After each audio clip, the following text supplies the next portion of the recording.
Sandra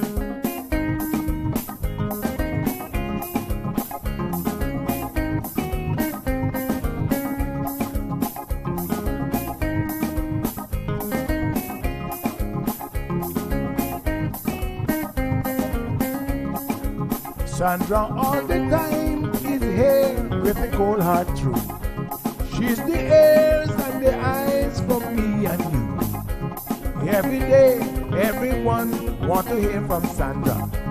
And every time on the air, she's getting better. Tell your sister, tell your brother, tell your mama to call Sandra in the morning and in the evening. They always calling Sandra.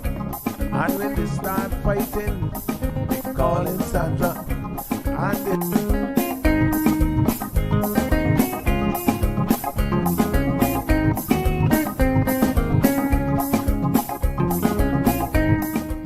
That's right, folks. Everyone is telling their mama about the cold hard truth. Welcome to another episode with more truth-telling, more problem-solving, and of course, more tea spilling than ever before.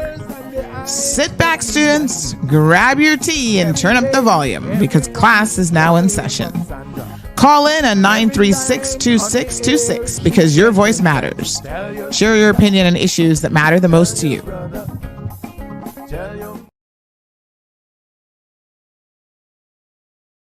Good morning, K-Man. Happy Thursday. As we say around here, it's Friday part 1, honey chill. What a beautiful day.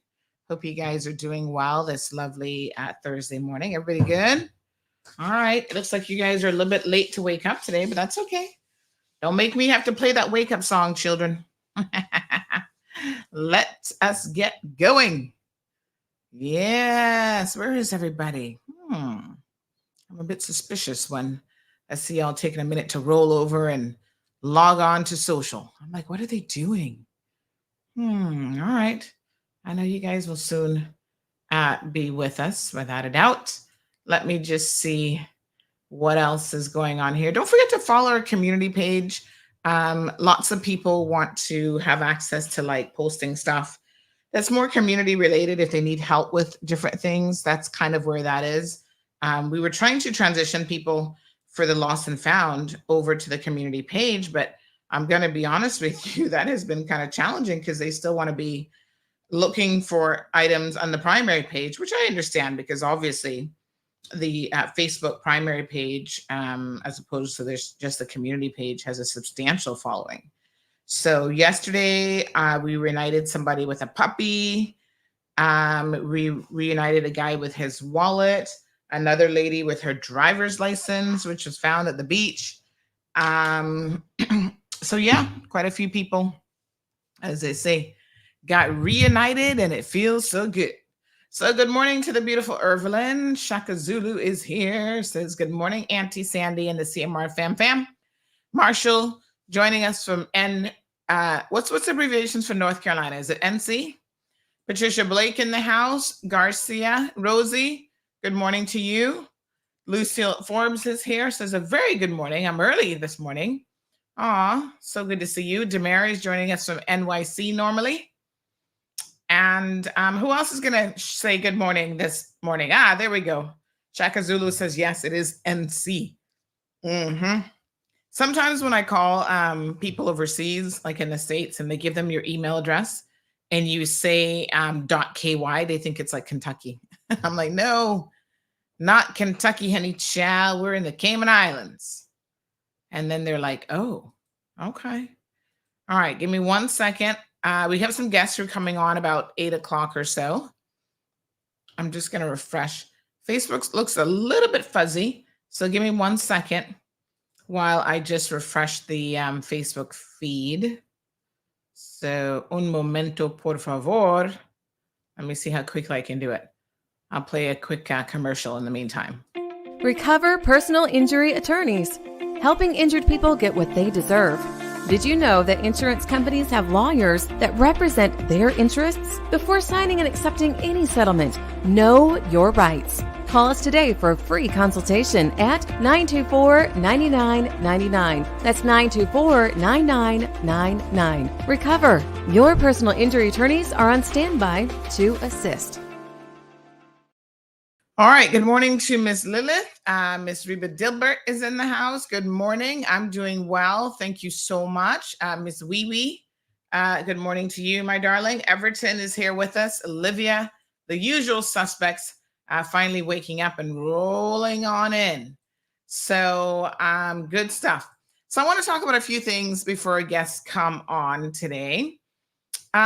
First of all, can I say that we have CUC coming on, and they're going to be talking about the MyCUC tool, which is actually a very, very useful tool for you to keep track of your usage, right? So once they come on, we'll get into all the details.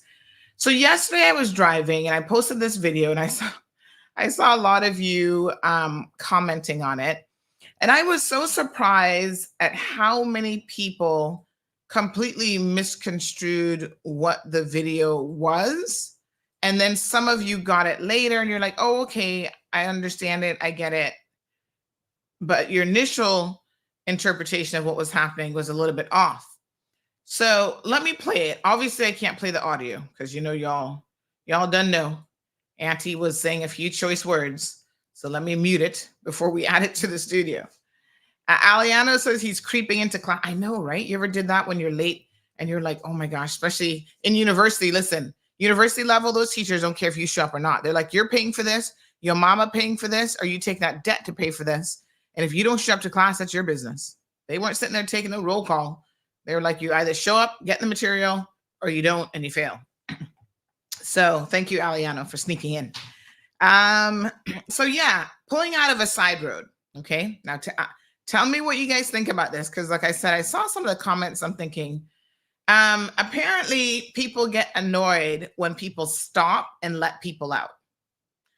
I'm a bit 50-50 on this, because I think there are people who do stop when it's not like the best time to stop and they're causing more congestion with them stopping. And other times it just comes down to pure courtesy. So a lot of times I stop and I let people out. If I see that traffic is a little bit heavy and it's going to be harder for them to get out, especially if they have to wait for people in like two different directions to give them a blind, or for traffic to, let up a little bit, I'm going to stop. And when you stop on the one end, this is what happened yesterday with me. People on the other end are like, okay, let's give this person a blind to come out. So I'm driving out of a side road, Lower Valley. I've got the guy on my right, big shout out to Nathan Construction. He decides to stop.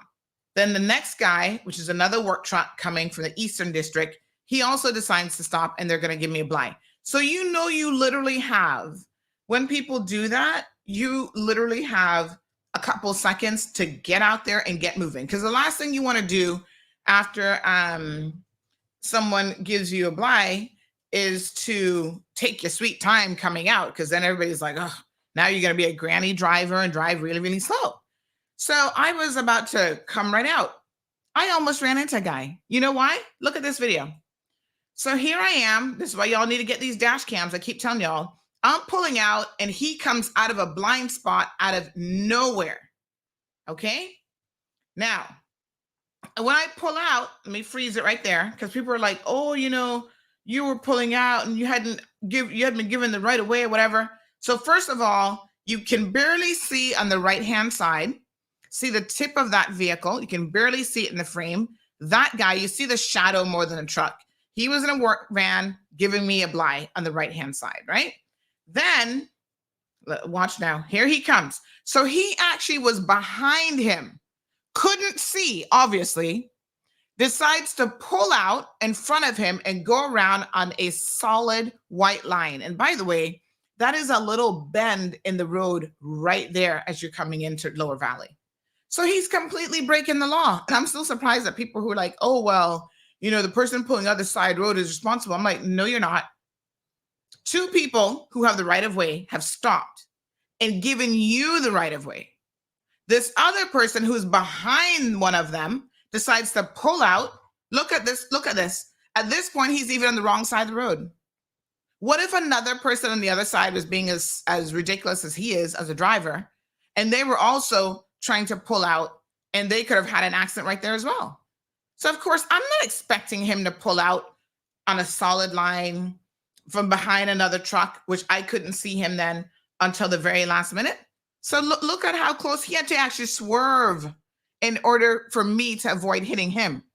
But I want this driver to know, and we got the license plate number because you could see it as he was coming into frame. When I expanded this, it's a Toyota van, license plate number. Hold on, honey child. And that's these people now with these work trucks that be doing the most. And y'all don't even know. I wish I could make out the name of the company on the work truck, but I couldn't get that on the back. I should probably look and try to see if I can expand it a little bit more. But I couldn't quite make out the name of the company. And so, you know, essentially, folks, you are poorly driving. Most of the time, these are not your vehicles. They're work vehicles. Let me see. Hold on. Let me see if I can back it up on my phone. I might be able to freeze frame it and see. Okay, hold on. We can get the name of the company. I got the license plate number. Yeah, so there is this joker pulling out right in front of me. Let me see now.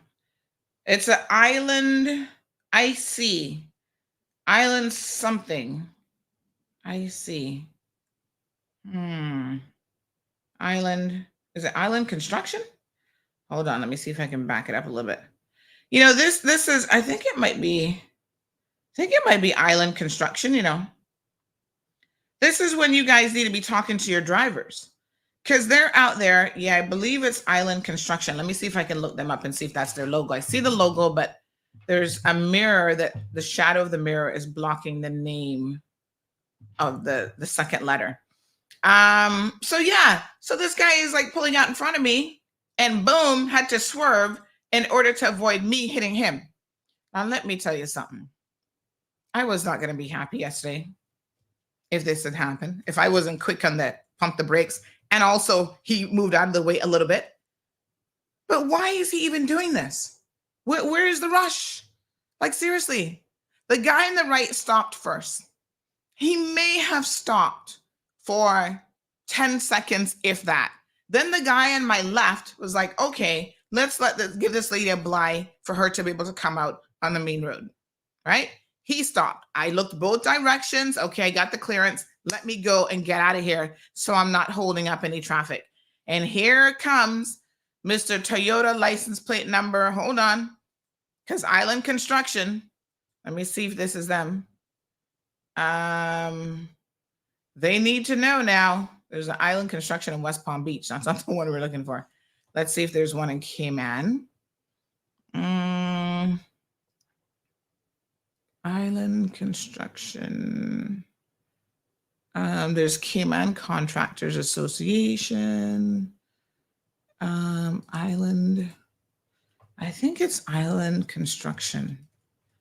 Their logo is distinctive, but I can't quite make out the full name, like I said. Anybody can make out the name. Hold on. See the logo right there? It's like a small I and C. Let me see here now. Island Construction. There is an Island Construction here, but that's not their logo. Anybody recognize that logo? But you see, you guys have these drivers out here doing the most, doing this kind of thing. And you know what? I'm gonna ask my graphic guy if he can enlarge that and see if we can actually see the name of the company.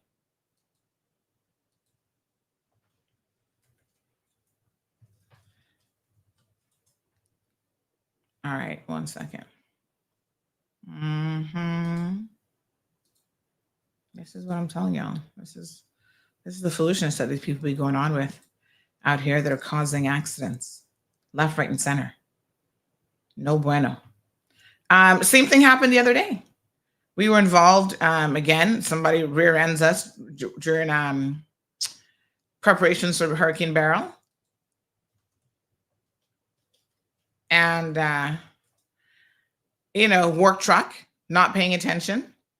So the owner of the company comes like, oh man, I don't know what happened. I said, well, here's the camera footage of exactly what happened. For whatever reason, your guy was going at such, I mean, it was bumper to bumper traffic. So I don't know where the speed demon was going, but he wasn't paying attention. Tell me he's tired. And all of a sudden he just slams. I mean, the impact was significant. And then, the poor guy is like, oh, just send me the bill, blah, blah, blah. He didn't expect that for certain cars, you're not going to get a little $2,000 bill, over 10 grand to fix the back rear end of a vehicle.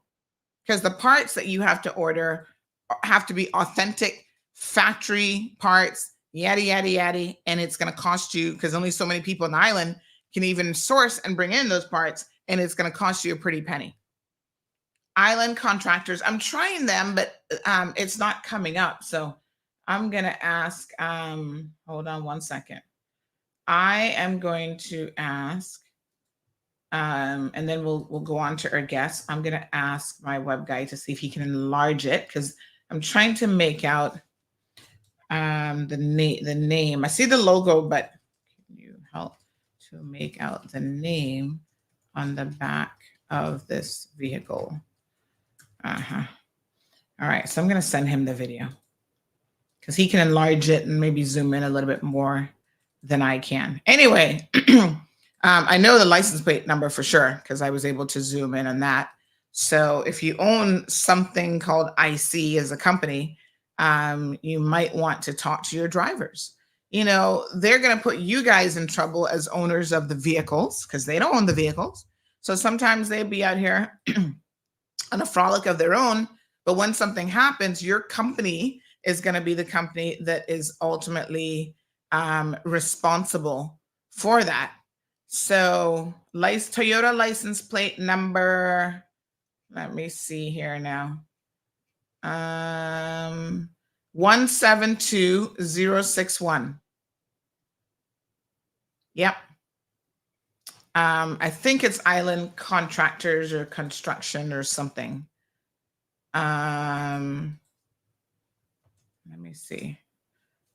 The logo, like I said, I'm seeing the logo, but unfortunately I can't see the full name of the company. But please talk to your drivers.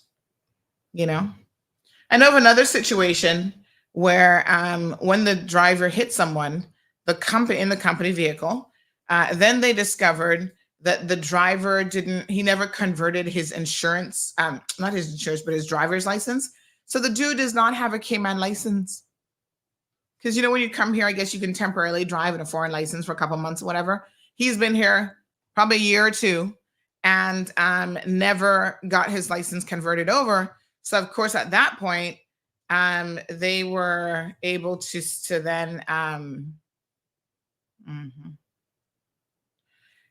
they were then able to go, well, insurance is going to be like, oh, produce his license. If you can't, the insurance company isn't going to cover it.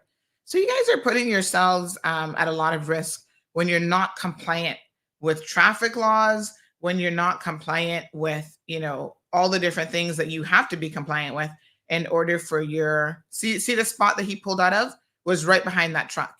And if you look at the size of that truck, folks, let me just you can see it a little bit, but if you look at the size of that truck, you can see that that's a pretty good sized truck. That's Nathan Construction. He has a pretty big truck with a ladder on the side and everything. So this guy had no clearance whatsoever. He had no clearance. And so what he did, and this shows you a lot of people are like, oh, they're backing up traffic. It wasn't really a question of traffic being backed up.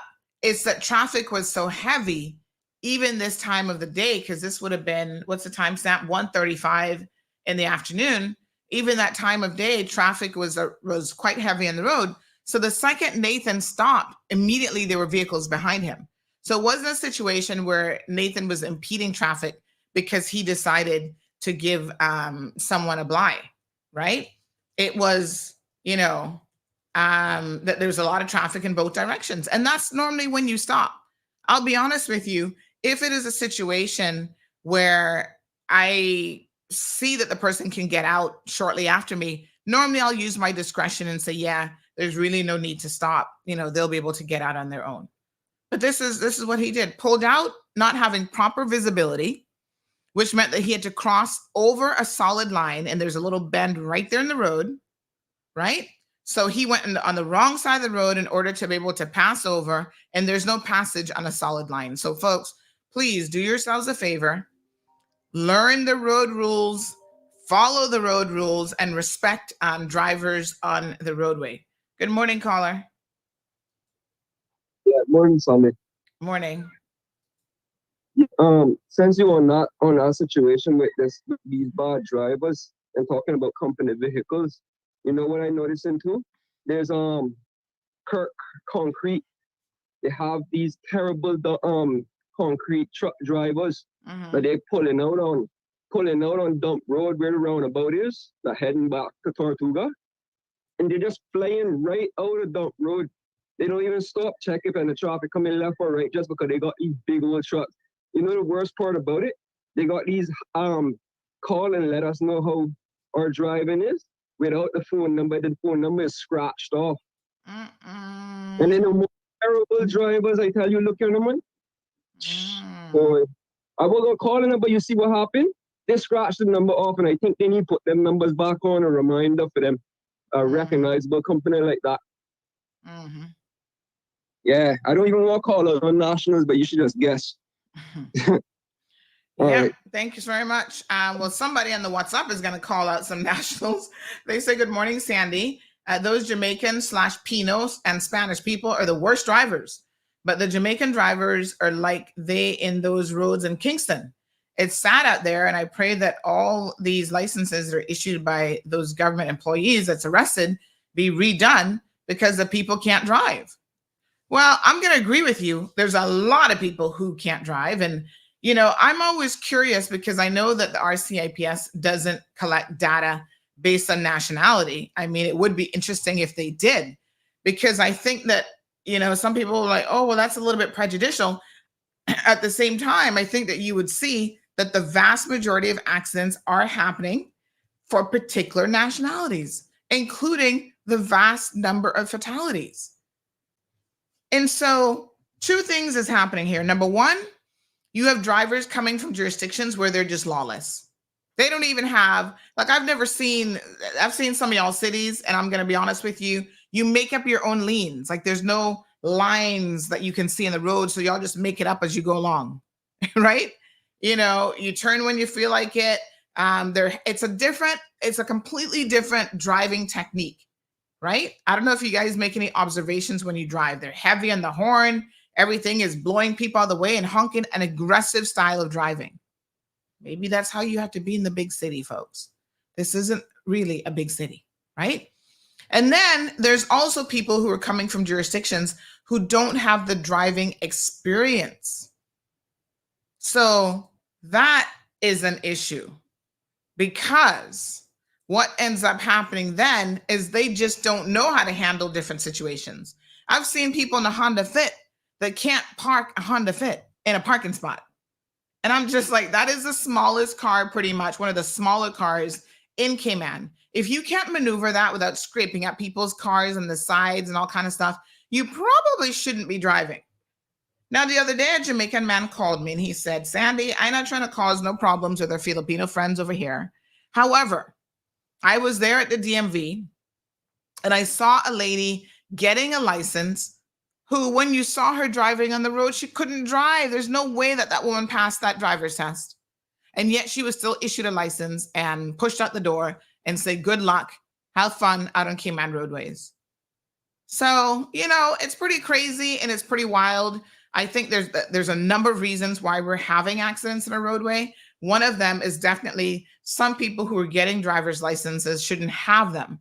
And I believe that the DMV, or here we call it DVDL, has an obligation to make sure that their process is as rigorous as possible, because these people don't know the road rules. And then you have the other category of people who might know the road rules and they can drive, but they just don't care. So they're in a hurry. You know, he's probably rushing out to a job yesterday afternoon at 1:30 in the afternoon out to the Eastern districts and just being very, very reckless. What is your hurry? You have to stop and wait 5 to 10 seconds to let somebody out, right? You're going to make up that 5 or 10 seconds when you start taking off again. So there is a degree of road courtesy that I feel like is also missing. So somebody says it's actually island construction, and she even was able to get the number more or less. So, we've seen instances where some of your company vehicles are parked in handicapped spots. I think somebody shared one a couple of days ago that we might have posted on social media. It's like they don't even care about your organization's reputation. Good morning, caller. Good morning, Sandy. Common sense is not common anymore.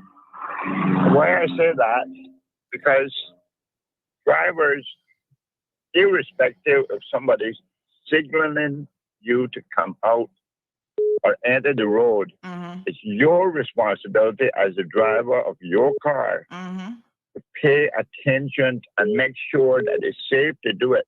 Because remember, when a person signals you, they may not see everything. Right. I've been in the police department. I know what I'm talking about. And it's anybody to come out. If I stop to let somebody out, I let them decide is it safe for them. No, I mean, without a doubt, you always have to check.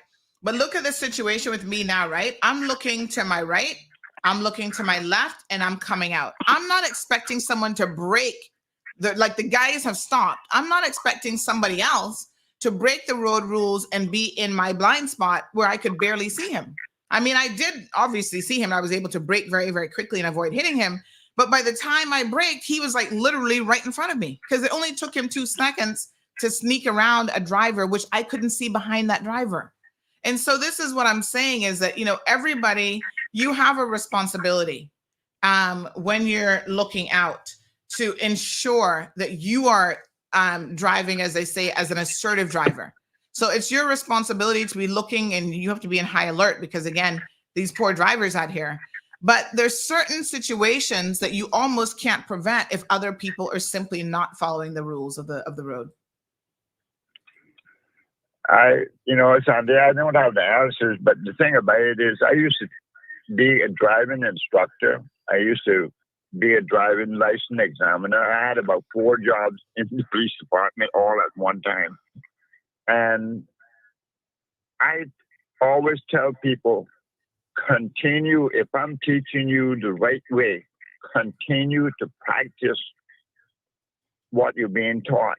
But over the years, I've seen some of my students acting like they had come from Timbuktu. They shouldn't even have a license, because you create bad habits as you go along. If you do not continue, like as an example, pull into the center of to the center lane, pull to the center lane, and let people cross on your left.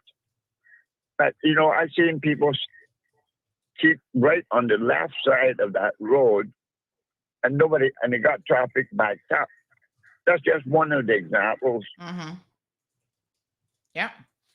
All right, my dear. Thanks very much. Appreciate it. Okay, Sandy. You take care. You too. We have another caller in the line. Good morning, caller. Good morning, Sandy. And how are you today? Not bad. How you doing? Not too bad. Not too bad. I have some pulled ligaments in my left leg, but no. Sorry to hear that. Yeah, but it's a bit painful. But listen, I'm above ground, so thank God. Thank God. Absolutely. Anyway, are we talking about licensing and stuff like that today? Yes, we do have CUC waiting, so we're going to bring them in here shortly. But Okay. We'll talk about yeah. I heard what Mr. Dexter said and the caller before, Mr. Dexter, about these cement trucks. My God, have mercy. If one of them should hit a car or a smaller, which I don't think is any smaller vehicle than what you said before, a fit. those people that is in that or that person is dead. They would be dead. But don't these companies even check who they handing a key out of or to see if they have a current driver's license or the license is a Cayman license? Or evidently not. They're making a lot of things just slide by. Evidently not. Yeah.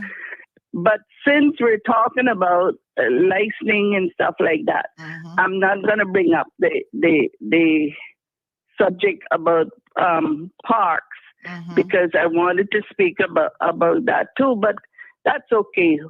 Catch you another time. All right, my dear. Thanks so much. Thank you. Okay. Hope you feel better as well. Yes. Thank you so much. God. Listen, torn ligaments and stuff, that's no fun. That's painful. Good morning, caller. Good morning, Sandy. Morning, dear. How are you today? Not bad. How you doing? Oh, yeah. Stop making those cookies for that young man who's body getting out of shape. She's getting out of shape. I'm wondering why it's so irresponsible. You say your cookies is to die for. That's what he told me. That's what he told you? Oh, that's what he told me. Oh, that's what he told me. My. Yeah. Yeah, Sandy, talking about this licensing. Yes. I had a conversation with a friend of mine the other day. I said, I think that we should not entertain no one to come here to learn how to drive. Right? If they come here and they don't have a valid driver's license with at least 5 years of experience, we should not entertain them, period. You can't come here because remember now, a lot of people coming here as nannies and all this kind of thing that require them to drive. But the work permit law says that you must be qualified for the job you're applying for. For the work permit you're applying for. So if your job is part driving, which you know that you got to drive, pick up the kids. So if you come and you're not qualified for that, right there you're breaking the regulation or the law, whatever, the immigration law.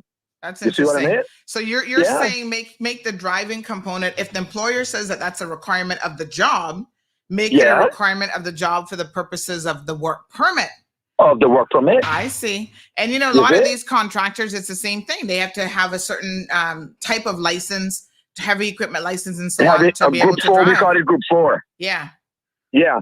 So, Sonny, my thing is, if you come here and you don't have because remember now, a lot of the people that are coming here from a different system, driving on the right, which we drive on the left. A lot of them look the opposite direction before they come out, which is wrong. If you're coming out, basically you need to look to the left, to the right, because that's the traffic that's going to catch you. The one, basically, that first one going to hit you, the one to the right. Yeah. So if you come here and you don't have a 5-year experience with a valid driver's license, we're not entertaining you, period. You're not practicing, you're not getting no license here. You must come with a valid driver's license and 5 years experience. That's my take. Have a good day today. And ease up on my boy. The brown is, yes. The brown is, yeah. All right, my dear. Yeah. So, wow, that's an interesting suggestion. All right, let's talk about that some more after our guests. We want to be respectful of our guests' time because we know that they're so incredibly busy. So we have Miss Jiva Richards, who is with us this morning from CUC. Good morning. How are you? Hi, good morning. I'm well. How are you? Not too bad. Not too bad. We're here talking about all sorts of stuff. But of course, we know that a couple weeks ago you were on the program and we had to cut your segment a little bit short. So we didn't get to talk about the MyCUC. It's not really an app, but it's a online service tool. Correct. It's also an app? No, it's not an app. It's not. Okay. It's all right. A tool that we offer via our website. Yes. So we have a little video. So let's watch the video to catch people up on exactly what this tool is. And then we can go through a few questions and, of course, answer any viewer questions and listener questions that we may have. 936 Bobo's telephone number. That's at 2626. Like most of you, I'm at home with the family. We're cooking more, washing more, spending more time on our computers, and the air conditioning units are running more than normal. If I keep this up, my electricity bill will remain high. I'm signing up to MyCUC on www.cuc-cayman.com so I can monitor my daily usage. I need to be in control of how much electricity I'm using so that I can manage how much money I spend. Some things need to unplug in this house, and we can't run this AC all day, you hear? So yes, I mean, I'm always shocked. We have some slides here as well that we'll use and go through, but I'm always surprised at the usage. And what I'm also surprised at is when people complain about their bill, but they never look at the usage. So they're like, oh, summer my bill went up $200, $300, whatever. And I said, well, what is your usage? And they're like, I don't know. So they don't even know where on the bill to look for their kilowatt usage and that stuff. In the slides, do we have a sample of a bill so that we can see? I don't have a sample of the bill there. Okay. You're able to access samples of the bills on the website. You can search for it, and they're right there as well. Okay, because that is important, because I think, for you to truly know what's going on, you should have an idea of what your usage is, and not just what your usage is. Hold on, I think we've got one here that we can actually pull up. Not just what your usage is, but how it fluctuates over time. Because I tell you what, I can clearly see the difference from month to month, and of course, the summer months, always we see the peak where it goes up, and then as the time starts to get a little bit cooler, then it drops back down again. So there's a lot of tools to be able to monitor. In fact, somebody sent me a picture yesterday, and they said, Sandy, you were talking about this Emporium system. Yeah. Who do you get to install it? And I said, make sure it's a qualified electrician, someone who really knows what they're doing, that can install it for you. And the benefit of that device is that allows you by device to see exactly what is using the electricity. So it's not just overall usage. It's like, okay, this appliance is using so much per day. This is your highest usage. Like, it gives you a whole report. And in fact, they have a whole system online where you can go and sign up for that. No, absolutely. It's important for us that we, like customers, know what tools we have. Also, if we know that there are tools out there that could potentially be beneficial to them. And, actually, last year we actually did a pilot, if you recall, energy monitoring, and the Emporium device was actually integral to that pilot. That is the device that we used for that. And it is incredibly beneficial. It allows customers, to your point, to see at that, a bit more micro level in terms of what exactly is consuming the electricity. Yeah, because then you might know what to turn off. I mean, let's be honest, right? So the MyCUC platform is, slightly more of a macro level, looking at what you're consuming. But you can see what you're consuming in your house on a daily basis, right? And right down to 15-minute intervals. Now, it is a tool that is a customer tool. It's slightly different from our billing system. So it operates on 15-minute intervals, right? So 96 times a day, we go to your meter every 15 minutes, and we collect your data in terms of how much electricity was used in that 15-minute period.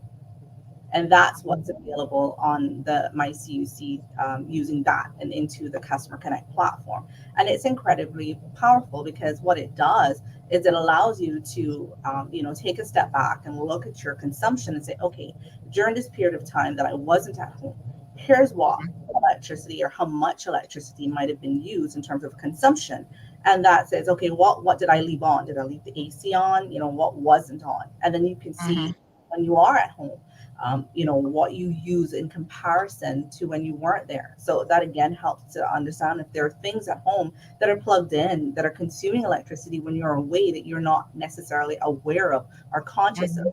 And that helps to identify areas that you could potentially save by, okay, turning that off when I'm away, That way it's not continually using that electricity. And I mean, on the MyCUC platform, via Customer Connect, you can set like your threshold alerts. So accessing it, it was in that video. It is on our website. You go to the main CUC website, and it's in the far right corner. It says login to my login. You click the MyCUC. If you go to the next slide. So do you need to have a previous login? Because I know you can log in for like your bill access and that sort of stuff.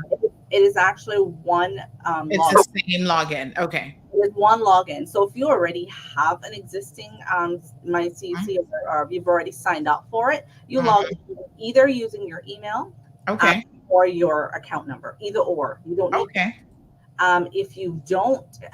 if you haven't already signed up, you just click on the button that register today and enter the information on your bill, so your account number, address, and sign up.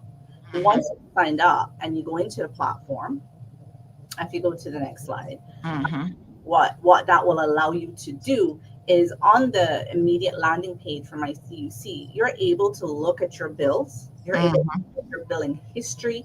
You're able to do some reports from here, just looking at your consumption reports. It looks at the last period, last month. You're able to pay your bills here. If you have multiple accounts, you can add them and see them all kind of like at a glance from here. You're able to kind of get that view of, okay, what do I have outstanding? When is it due? What was the last bill that I had? And so from this platform, you can do all that. But the next step in terms of the energy monitoring, if you'll go to the next slide, is once you click on this Customer Connect button, again, as you enter the platform, this takes you through to the platform where you can actually see your meter usage data.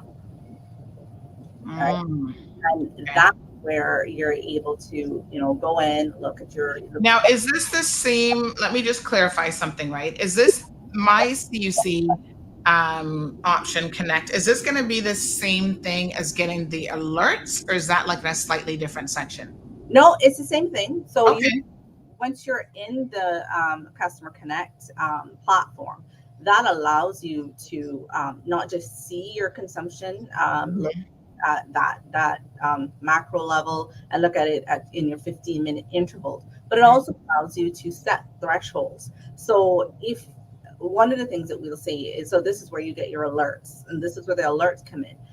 If you're regularly consuming an average of, 30 kilowatt hours a day, and you know that because, you look at your bill and using the MyCUC the Customer Connect platform, you're able to see, okay, here's what my daily average is. If you say, I would like an alert anytime it goes over 30 kilowatt hours, if that's your average, and you set it for 35 or 40, what will happen? The day, if you go above that threshold that you set, you will get an alert saying, hey, you're approaching or have exceeded your daily set threshold. And that's a trigger for you to say, wow, I have 30 kilowatt hours a day, but I got this alert saying that I've used 40 kilowatt hours today. What did I do different? Wow. Yeah. And I tell you what, someone is actually listening. They're asking me about the Emporia device. And I was saying that Marlon was the one who kind of arranged all that. The only reason I know about it, because he was saying to me, let me show you something. And I was like, oh. And he was actually showing me how much my computer uses. And I mean, you think of a computer like, oh, it's not a big device, whatever. That's what you think. But let me tell you all something. It is a lot bigger than you believe. Absolutely. And one of the things that for computers, particularly gaming computers. Yes. My son has a gaming computer and he has it plugged in all the time, and the consumption is roof. And sometimes you don't think it is, but it has quite a big processor in there. It's running constantly. That's so it's using quite a bit of electricity. Yes. And that's exactly it. Because in order to have, the CPU and the graphics card that I need to do what I do, it's a game. Basically, I have a gaming PC as my studio PC, and it does pull quite a bit of electricity. And I was surprised that outside of like the air conditioning and the refrigerator, which are major appliances, like the next thing in line was actually my computer. And that shocked me. And this is where I think the benefit of having tools like the MyCUC tool, being able to get the alerts by email, is that it allows you to kind of put things in perspective of exactly what's going on with your usage. I'm going to just share something here with you guys. Hold on one second here. You guys know I believe in being as transparent as possible because I think that we can all learn from each other, right? So let me just pull out your slides for one quick second here. And then I'm going to show my Emporia setup. And so this is kind of what it looks like. You're able to then log in and see exactly what it is, what appliances are utilizing, you know, your usage. You see something just updated just now. Yeah. So we've got the dryer, total use. We have the dryer, refrigerator, washer, and water cooler. That pretty much is what we would expect, right? Those are all of the major appliances, okay? Air conditioning, obviously, outside of that. We have an entertainment center after that, a wine chiller, master bedroom charging station. The ice machine is using a little bit. Gigi's fan is using, I think it's turned off right now. So right now it's maybe it's running because there's like residual power when it's not actually doing anything, but it's still pulling something. We have printers. Let me see here now. You see Sandra's PC at 77%. Yeah. And Marlon's PC is at 2%. We've got the data room storage devices taking up a lot. Data room, rack room, storage and PC servers, master entertainment. So you can actually put on all of these things, even vehicles. You know, you can add on if you have charging stations for your vehicles and stuff like that. You can add them as well to see how much is it actually costing you to charge your electric vehicle because you're paying for that too. So very, very useful.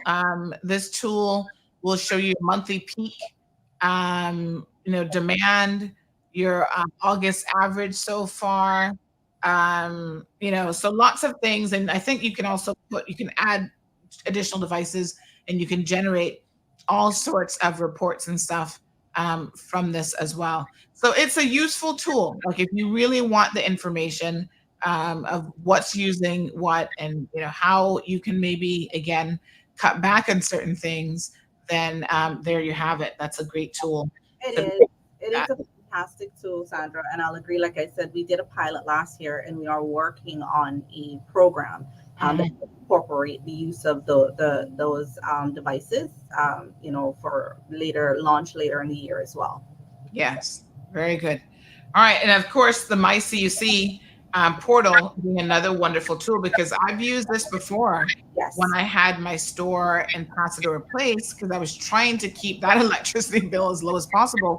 And I set it like, okay, this is realistic daily kilowattage per day. And I was shocked at how many times, Jiva, I would get the alert to say I had gone over that. And then that prompted me to look at the AC and say, maybe I can turn it up a little bit. Yeah, absolutely. So there's two sides to that. And I think what we want is we want people to be conscious of what they're using, and that's where the alerts come in. But I think we also, from a realistic perspective, if there's equipment that you cannot turn off, and that, your average, and this is where the average comes in. If you're averaging 30 kilowatt hours, if you set it for 25 and you're not changing your behaviors, you're going to get those alerts every day because you're going to need it because your average is above what you would like to have. So if you set a target, you would need to change what you're doing. And again, this is why it's important, because if you set that target below what your average is and you have made changes, then you should actually see that reflected in the fact that you're not getting those alerts and your daily usage is reducing. If you set it below your average and you continue to get those alerts because you've not made any changes, again, this tool is so powerful, but it gives you that opportunity to say, hey, yes, you know what, I have to do some adjustments in my behavior. To your point, increase the temperature on the AC, turn off something that I'm not using to reduce daily consumption. Yeah, you know what I compare it to? I'll tell you the truth. I compare it to, when you have a smartwatch and you can activate like the walking app and stuff like that, and it'll tell you, okay, you've been sitting down for too long now. You need to get up. You need to walk. And it's like sometimes you're not really cognizant of how long you have been sitting or how inactive you've been. So knowing that, okay, I've only taken, 1,000 steps today or 2,000 steps, I'm trying to get to 10,000, you get up, you move, you start walking. So that knowledge is so incredibly important and something that you can really, really utilize. So yeah, I think it's fantastic Yeah. that these tools are available to us. And I think it's an extension of that. So while this is a customer tool that is dependent on the 15-minute interval data collected from your meter, and there's a new feature that's been turned on this site as well, that there are sometimes when the meter's communicating that there might be a missing 15-minute interval, because you can imagine it's going to every single meter on island 96 times for the day, every 15 minutes, right? So there are some times that 15-minute data interval doesn't come in, but there's a flag there that tells you, hey, we didn't get this 15-minute interval. And so what we've done is we've also added a separate feature. Most residential customers would have started receiving that in May. They're now getting a mid-month notification. And that mid-month notification is actually based on how our bills are generated, which is on your total consumption between a particular period of time, right? So the reading from your last bill to that point in the month and whatever total consumption you've used during that period. So what happens is we've set that now, because again, not everybody has signed up for MyCUC as yet. We'd love to encourage everybody to do so, but for those that have not, we proactively send out this notification to customers at the middle of the month saying, hey, so far for this month, you've used this amount of kilowatt hours. And based on this usage, if your usage continue at this level, here's how much we estimate that you'll use by the end of the month. And that's purely based on what you've used to that point during the month. And that's our proactive alert to you, and a prompt, really, hopefully, for you to, maybe jump onto the MyCUC and have a look, or take a look at what you're using during that period and see, hey, this is above what I want to use. So, can I reduce something to, impact the bill that I do get at the end of the month? Right. Okay. All right. So you click on Customer Connect. Yep. Click on Connect. Yeah. It takes you into the platform. When you're in here, it lands you on this page, and this is a summary page.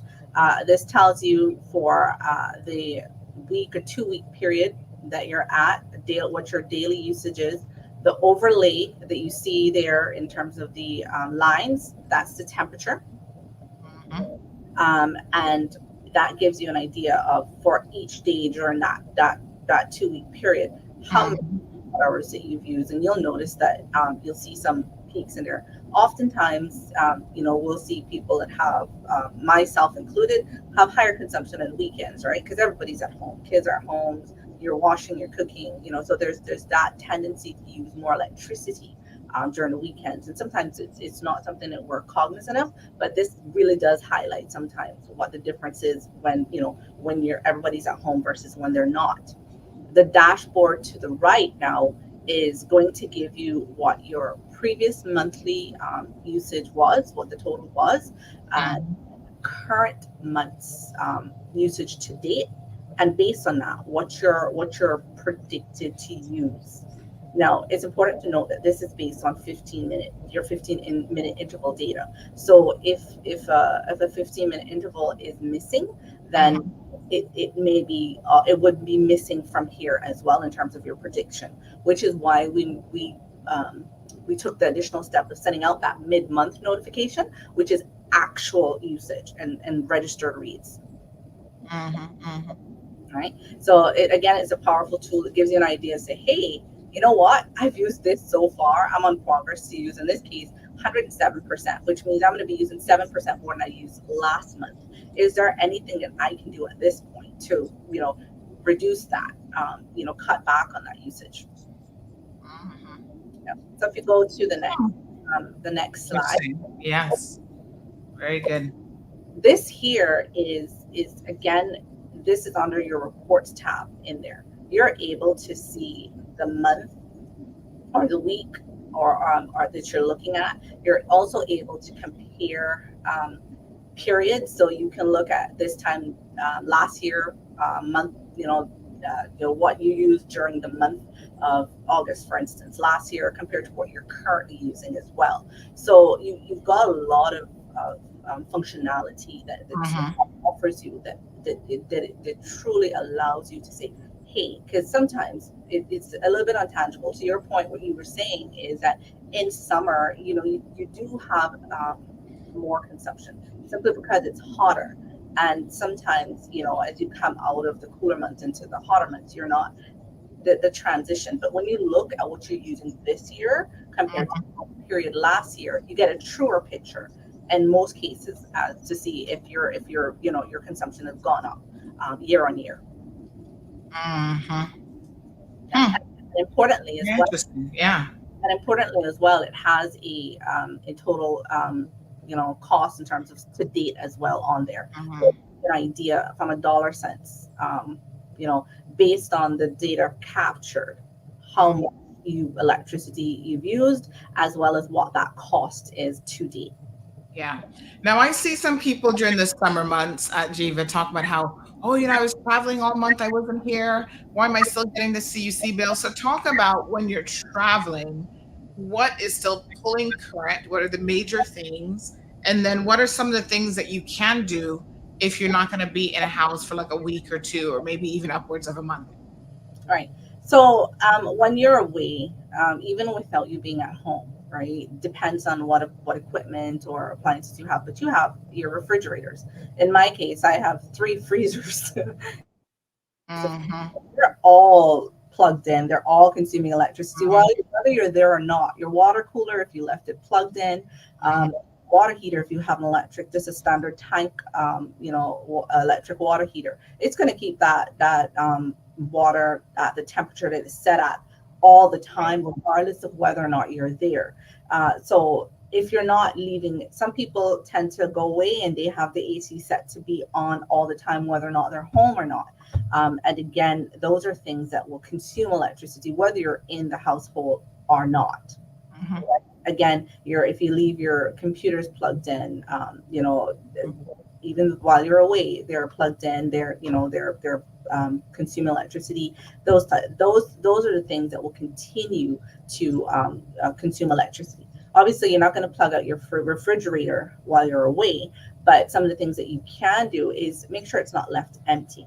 One of the things that we'd always said is that it's cooling empty space. If there's things in there like water, for instance, if you have bottles of water in there, it cools to a certain temperature and it helps to keep the inside at a temperature so it's not dropping and cooling empty space. Make sure if you're away, if you don't have to leave on your AC, turn it off. Make sure your lights are off. So let me ask you this question, because this is one I know we've asked it before, and I think Sasha has really done a great job explaining it, but we get it all the time because people in the air conditioning industry are telling people to leave their AC unit. So somebody just sent me this. They said several AC companies have told me not to turn off your system, turn the temperature up. But if you turn it off when you power it on later on in the day, for example, it has to work harder to cool the entire system. So for example, the floors, countertops, and cabinets, everything needs to cool down all over to get to that temperature. It really ends up using more energy when you turn off your AC in the day and turn it on in the evening. So this has been something that has been misinformation, I know now. But even myself at one time, I was like, yeah, well, this is what the experts are saying. So this is what we should do. But from a consumption perspective, nothing beats turning it off completely. Is that right? Absolutely. I mean, it's very rare. So if you look at it this way, if you leave on your AC, even if you turn the temperature up As long as there's a differential in temperature between the set temperature inside and the temperature outside, your AC is going to come on during the day. It is going to run during the day because it's going to be working to bring your temperature down to whatever you have it set at. And it's cooling empty space.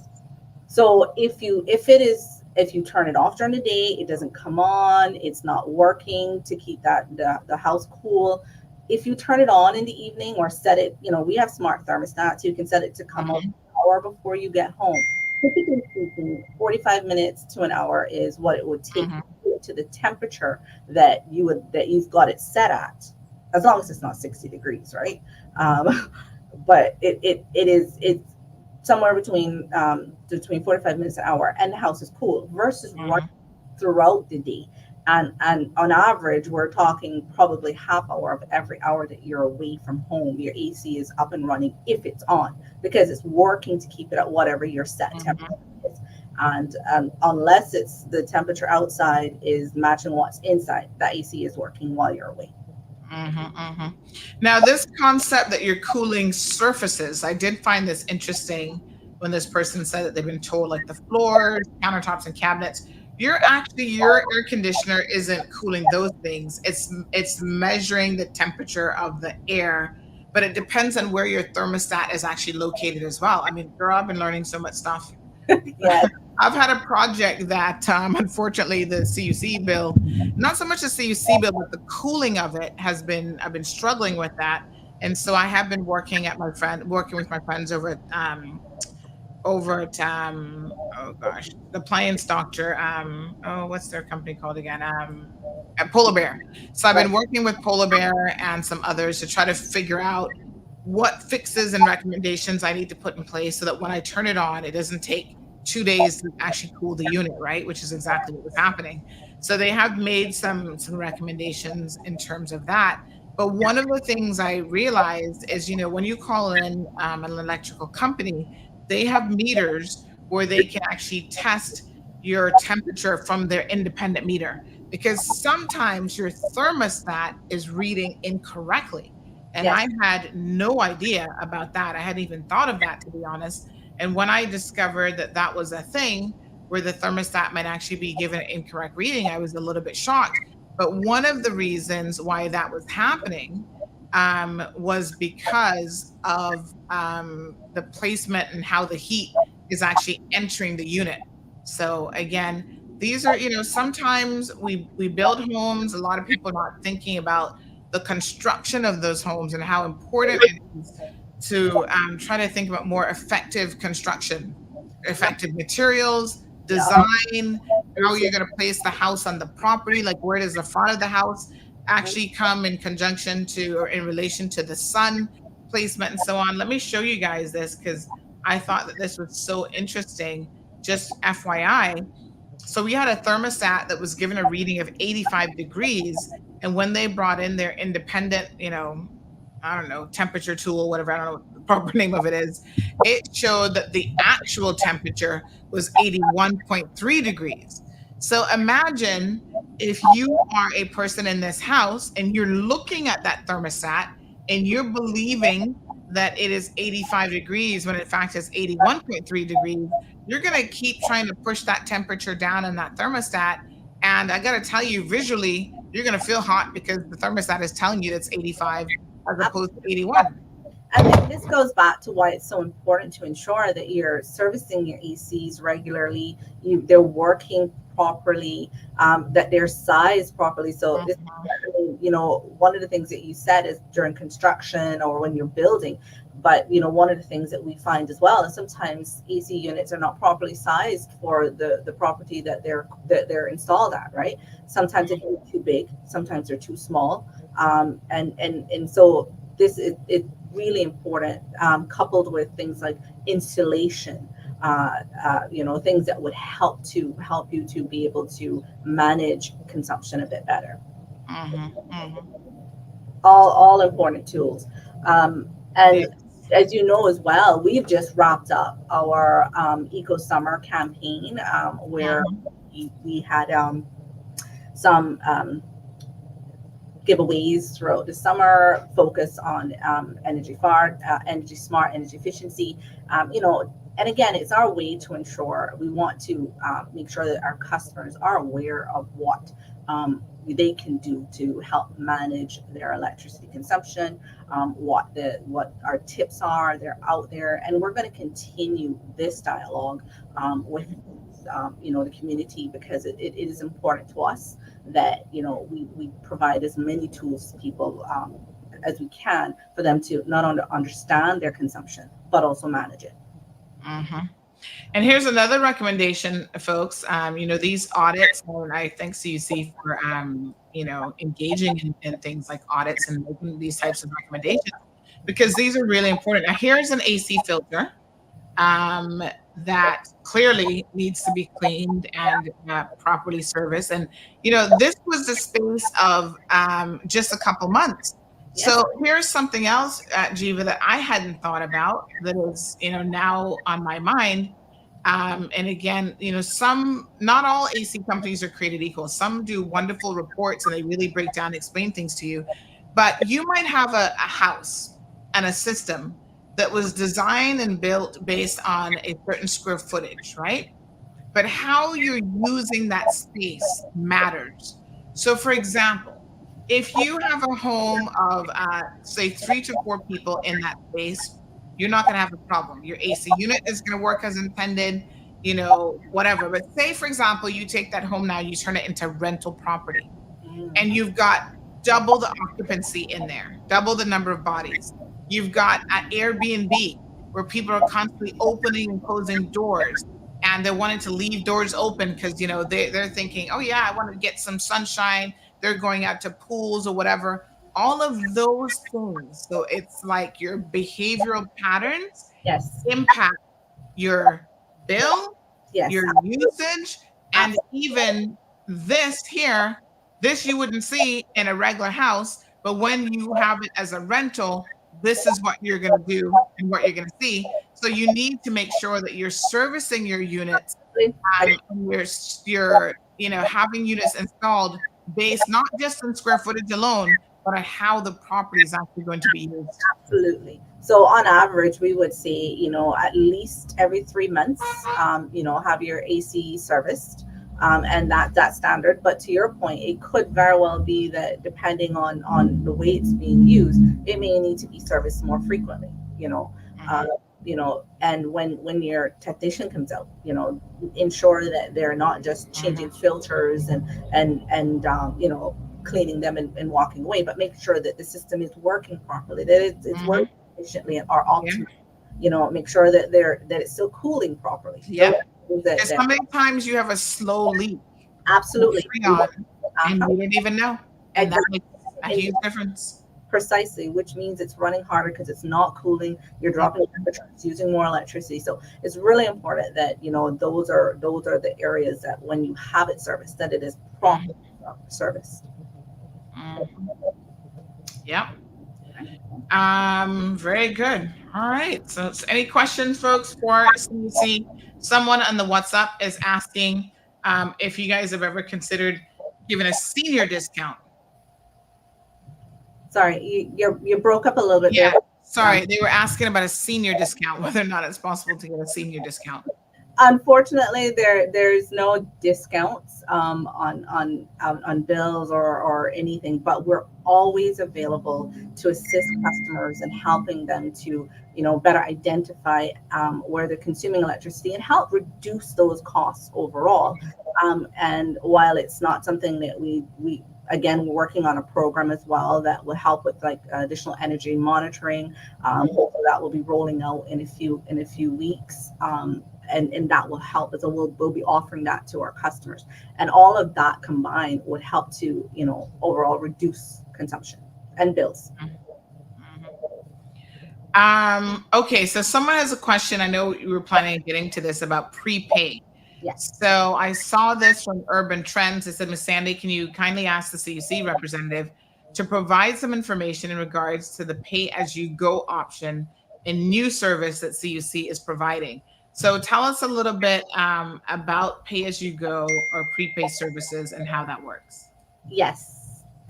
Absolutely. And I'm happy this question was asked, because it was something that, we were planning to talk about. So the prepaid platform is another great way for customers to be able to manage their bills. And the way that works is that, it's not much different than the concept of a prepaid phone, from the perspective of that you set up an account, you put a credit on it, and it is reduced based on your daily consumption.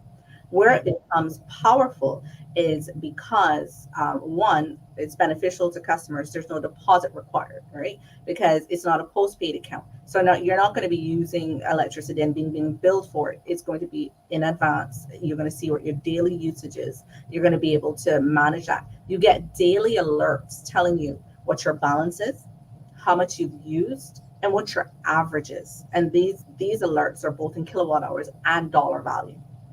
So you get that, absolutely. And that helps to manage. I'll give you an example. Right now we have around about 125 customers on prepay with us. And when we did the initial rollout of prepay, and I was on prepay, I had a top up on it, and I think it was like about $50, and I went away for the weekend, and my average is about $10. I'm only gone for 3 days. So I figure, okay, this is great. And I was away, and the next morning I got that update saying, you use $15 or $18 of electricity the next day. I was able to call my mother. I'm like, what is going on? It went up by 50%. And be able to say to me, look, we had on the AC, and I was washing, and I was baking, cassava cakes, and we were all that in one day. But I was like, well, you know what? I'm either going to top up or, but the next day I saw it drop back down to 10. Yeah.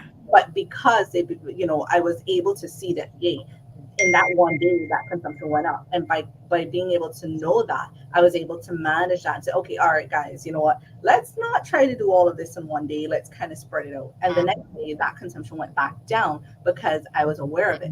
So it's the power in those tools. Any customer can sign up for prepay. Any residential customer or small commercial customer that has a standard 200 app service, though that's the premise for prepay. Once you if you're an existing customer, you pretty much send in a request to transfer to prepay. If you deposit with us, that's applied to the account to start you can go towards prepay. And again, that essentially allows you to manage your usage and your consumption on a daily basis. So it's a fantastic platform. Rentals as well, as you can imagine, especially short-term rentals. If you have people, in and out, and you don't want to transfer services, you can set up that account, just top it up, and ensure you get, once you have a balance on there, you get daily email alerts that tells you what your balance is, what you've used, what your average is, and what your estimated number of days are based on the average. Then if we have a threshold set at 3 days. Once you get to a balance of 3 days, you then get messages as well as your daily emails. And that text message is saying, hey, based on what your balance is, you have an estimated 3 days of usage on your balance. And what happens if you don't have enough money for, like, let's say you ran out of money for whatever reason? Does that mean that your electricity gets shut off? Well, yes, it is. The premise is that at zero balance, it will. But before that happens, as I noted there, at your 3-day mark, in addition to emails, you now start getting text messages saying, hey, you've got an estimated 3 days of usage left. You need to top up. Right. The system does not disconnect on weekends or holidays. So it would never be a situation where you go to zero balance on a Friday afternoon and the system goes off. It is not set to do that. It is set to, continue to allow you to run through until the next business day, at which point it would get disconnected. But prior to disconnection, you're going to get a notice saying, hey, you're now at zero balance and you're subject to disconnection. Then you follow-up email or text message saying your disconnection is imminent. all giving people time to ensure that they're able to go to either the MyCUC and pay, go to the RPA and make a payment to top up the account, and then once you're disconnected, it will say your service has been disconnected. Importantly, though, there's no reconnection fees for prepaid services. So if you're disconnected, there's no reconnection fees. And once payment has been made, sufficient payment has been made to get it to top up, then it will come back on in a relatively short period of time set to recognize prepaid accounts. Because obviously you have to pay whatever, like say it expired on Friday, late Friday or early Saturday morning, and you're using it over the weekend, you'd have to top up and pay enough to cover that as well. Absolutely. So if you're an existing customer, and let's say that you went negative over the weekend and you used $20, what you would need to do is you would pay that $20, and the system would tell you you'd pay that $20, and then the minimum top up is $25. So you would pay that amount is what you would pay for the system to essentially reactivate. All right. Very good information for sure. Thank you, Miss Barbara. Evelyn says that she services her AC every 3 months along with duct cleaning. And make sure it's a comprehensive service where they're checking for leaks and stuff like that as well. Jerry has a question about prepaid. She says, are you able to revert back to billed service if the prepaid really isn't beneficial? So say you try it for a couple months and you're like, Absolutely. Absolutely. It's just like any other service that we offer. It's not, you don't lock into a contract that requires that you stay on prepaid. The difference is with the postpaid service, you are required to pay a deposit. So if your deposit, if your account didn't have an initial deposit, or if your deposit was used when you converted to prepaid, you would be required to pay a deposit. But that could be assessed and split over a period of time as well. But nothing prevents customers from going back to postpaid if it meets their needs better. But prepaid account can certainly operate in the same way and same benefits as a postpaid.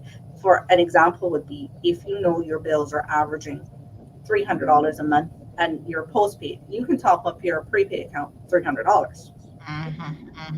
You basically don't need to do it. But it's also beneficial for those persons that may not have $300 at one time. They can top up however much they want on a daily basis.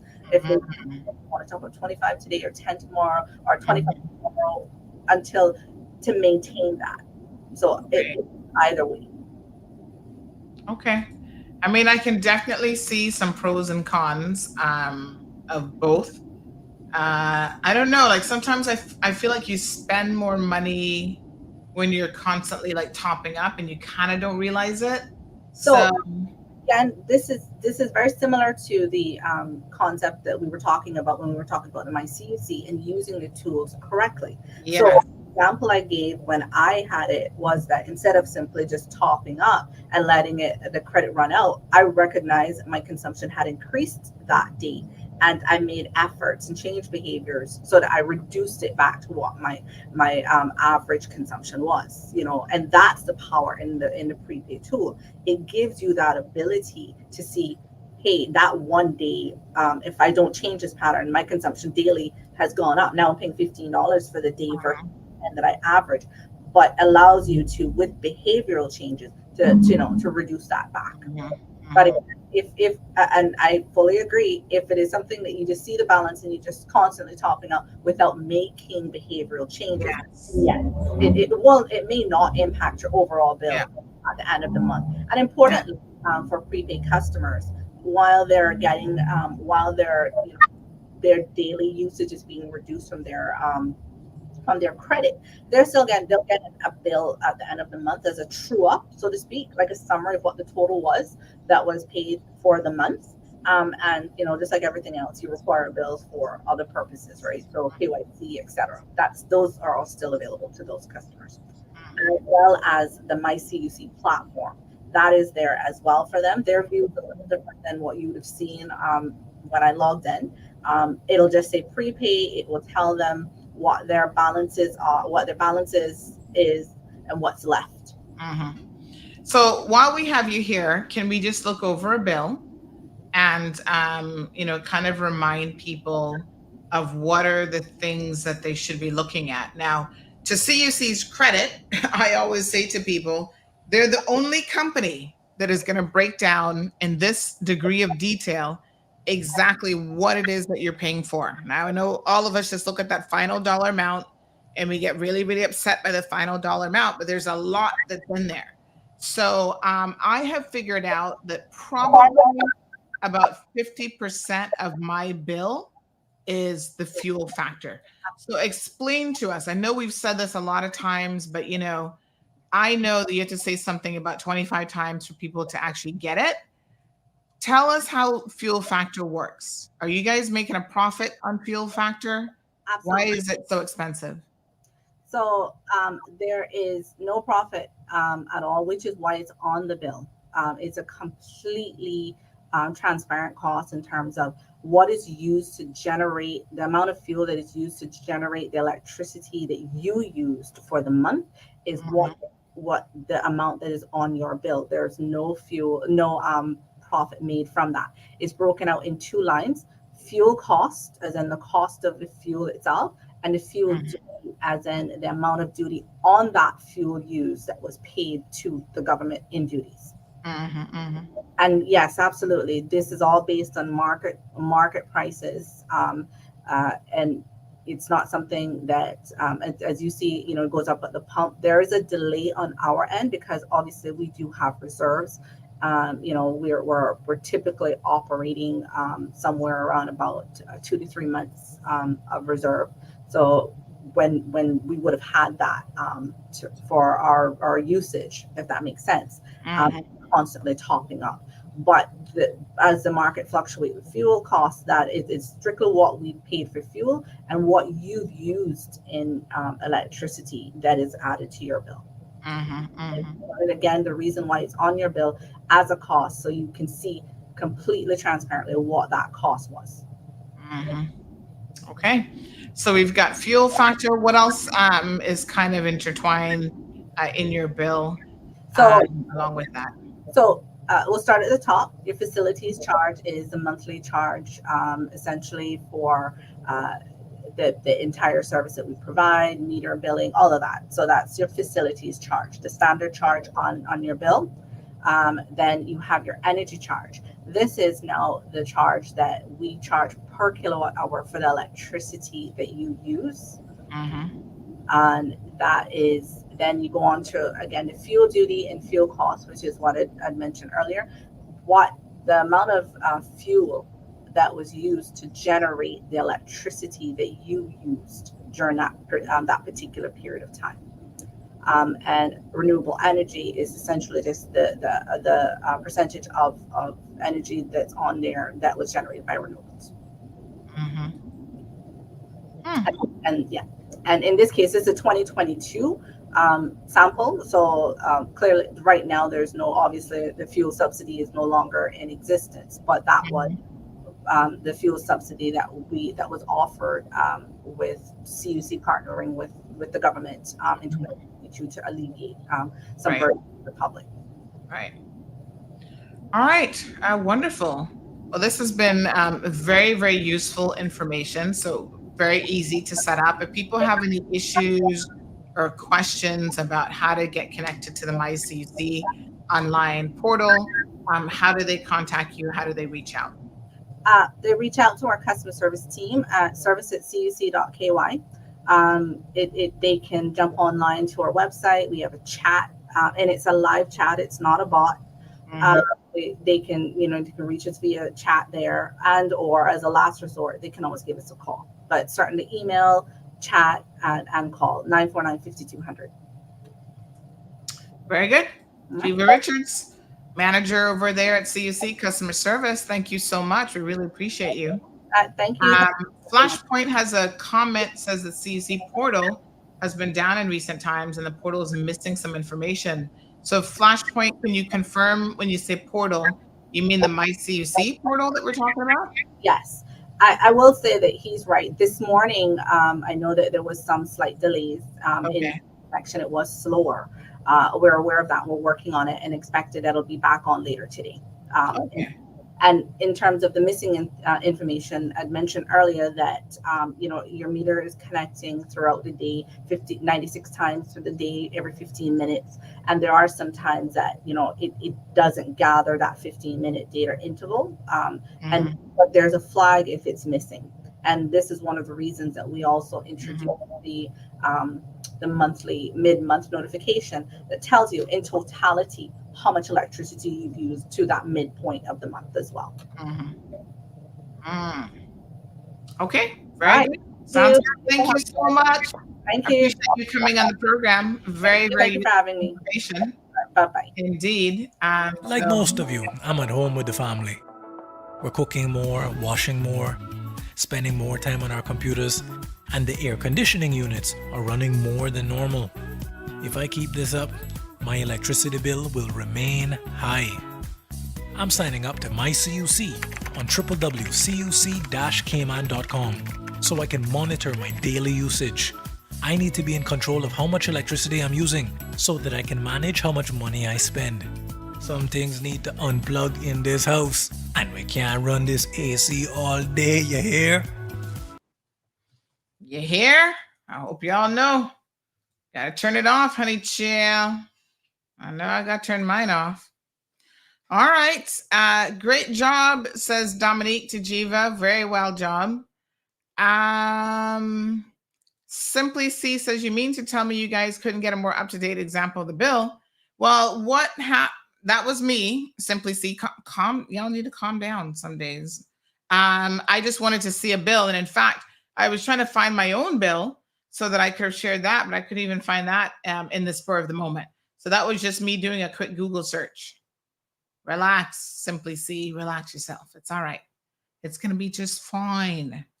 The idea was really to show the breakdown of the bill and the different elements of it and just have her quickly explain what facilities charges, the fuel factor, and that sort of thing. Lord have mercy. Y'all can be so salty. Okay, honey Jill. We can see Simply C is new to the program. Welcome. 9 o'clock on the dot. 936-2626. Phone lines are open. So I'm still mulling over this idea that Graham suggested of, not letting everybody come here and get a driver's license.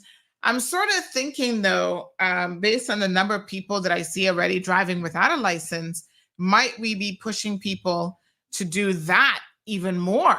So someone had the following observation to make, which I thought was interesting. Those are all my alarms for my meetings later on today. So someone had the following. Let me just see what they said here. Hold on one second. Let me see if I can find it. So this person was saying that it's not the domestic workers that we really tend to have a problem with. It tends to be, let me see. The bad part of it is a driver drives themselves to DVDL and goes in for their learner's license and drives himself back out of the DVDL property. And that was in a company vehicle. So he drives himself in for his learner's license. You're not supposed to be driving until you, how does it work here again? So you can drive with your learner's license, but what are the restrictions? I don't even know anything about a learner's license really, except it has the big L on the vehicle that you're supposed to be using. Good morning, caller. Hi, good morning, Sandra. Morning, dear. How are you? I'm doing okay. Good. What's going on? I was listening to some of your previous callers. Yes, sir. And I think one might have been Lord Graham. Yes. Yes. He was right on track when he's talking about people coming in here and, you're employing someone, they should come here with a driver's license, a genuine driver's license, not coming here. That's only causing more congestions and all sorts here, and people get a license without even being qualified. Mm-hmm. And another thing, the lady was just talking about CUC. Mm-hmm. Good. Mm-hmm. The population of Cayman had better get down and think seriously about what's happening with the cost of living, specifically with your electrical bills. Mm-hmm. Now, the good news is solar energy is coming into the island. Hopefully, the authorities that do not try to penalize you and overtax you with what you coming in. Mm-hmm. But there's certain things that's coming in that are solar. Okay, you don't have to have any bills, just do the right connection and there you go. Mm-hmm. So we get back and just depend on what CUC is going to offer us or whatever. And nothing against them. Mm-hmm. But what I'm saying, general public, you had better take stock, sit down a little bit and think seriously, especially the middle or the poor class of people that's living here. The rich and famous, they don't care because they got dollars. Mm-hmm. Our situation right here now, it's not pretty. Mm-hmm. If we not get careful, we are going to get knocked. Mm-hmm. So I would say to everybody, open your eyes, even with your heating if you need it. Mm-hmm. If you got a little place in your place, you can make your own heated water from a stainless steel tank and put it up like how the old people used to do. The water that's coming in, that is steaming. You just have to use your brain and decide how you want to put it and where you want it, and you can get all the hot water you want. Not just sit down and depend and you're going to sit down and talk about and get on your phone and look at TV. Those days are over. We had better get up and look and see what's happening. Another thing I just want to say quickly about the warming of the island. Yes, we have global warming. Of course we do. But until people and the authorities that decide certain areas that you cannot touch the vegetation, if everything is going to be all cleaned up and all concrete, another 5 years from now, if you want to see a tree, it's going to be a concrete tree. You know, it's so disheartening what's happening here. Anyway, Sandra, that's the true position for this morning. Thank you, my dear. Yeah. Appreciate it. The cold hard Thank you, truth. Thank you. Yes, my dear. He said that's the cold hard truth this morning. So interesting. Yeah, listen, consumers need to be more savvy. You know, we need to shop around. We need to look at pricing.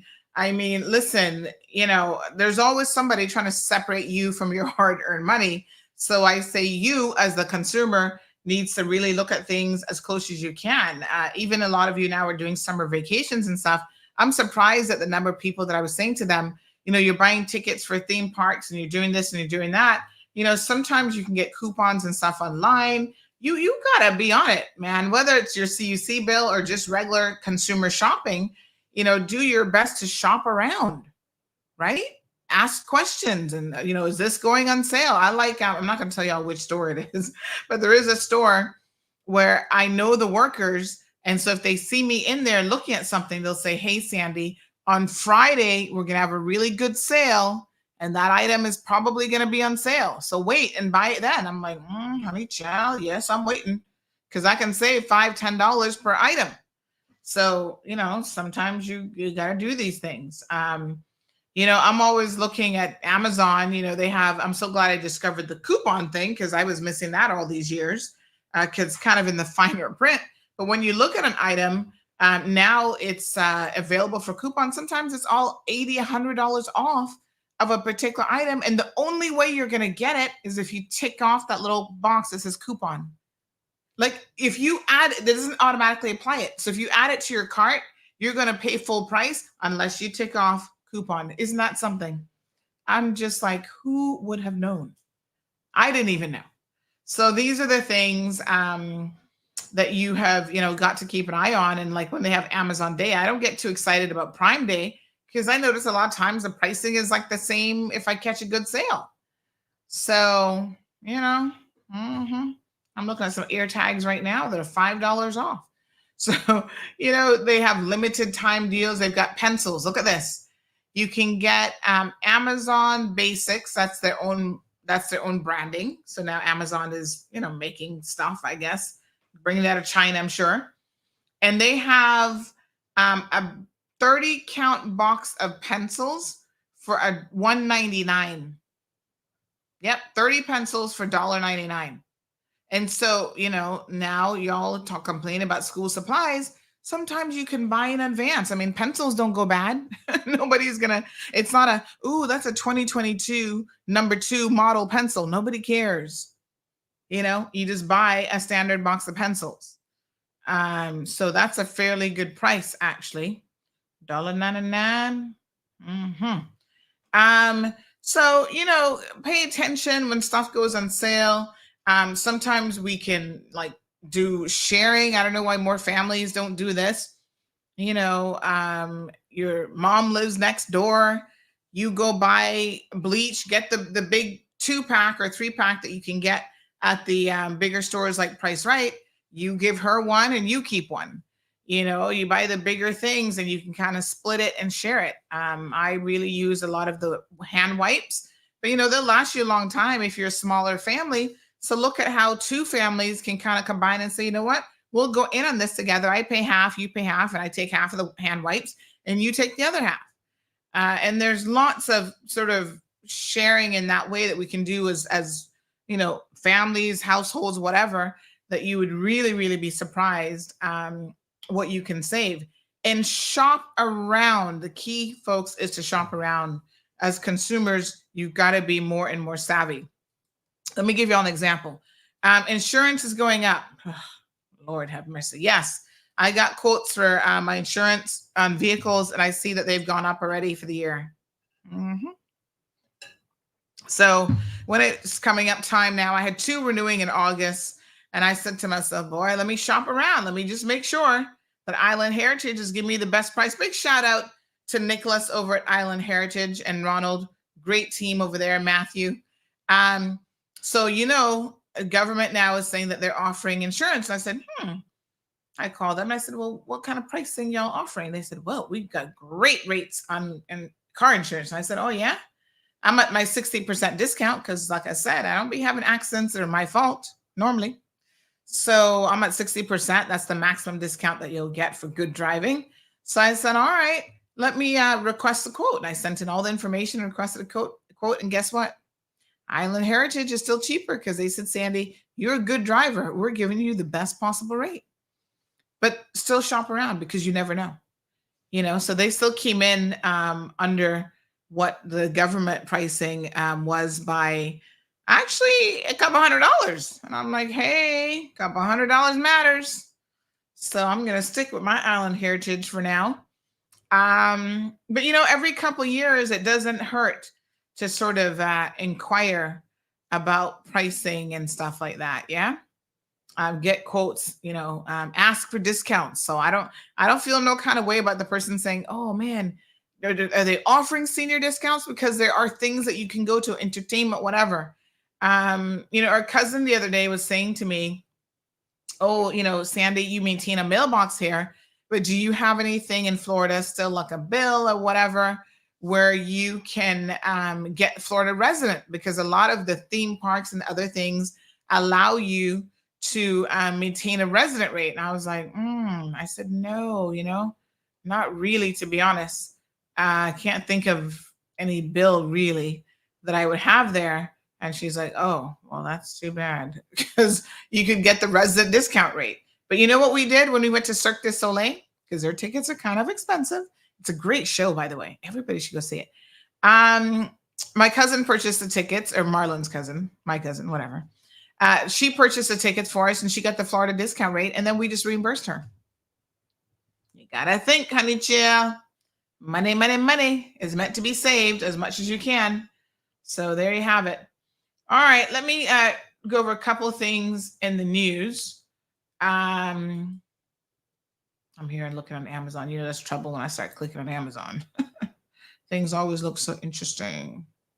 All right, so the cruise referendum situation is kicking up. We'll do a series of shows on that, and we will invite people on. This is one of those things now that I'm a little bit torn about. I'm going to be honest with you. You guys can help me on this. Give me your advice on how we should handle this, right? So we're running a business here, obviously media, and we will have people that want to advertise with us that, you know, let's be honest, you don't necessarily care for the company or care for the business. Here's a question. I want you guys to give me your honest opinion. You can call in for the next, we'll wrap up the show with this. When you are in the business of offering advertising services, do you think that I should care about what it is that people are advertising? This is a real question, and it can apply in so many different ways, including politics.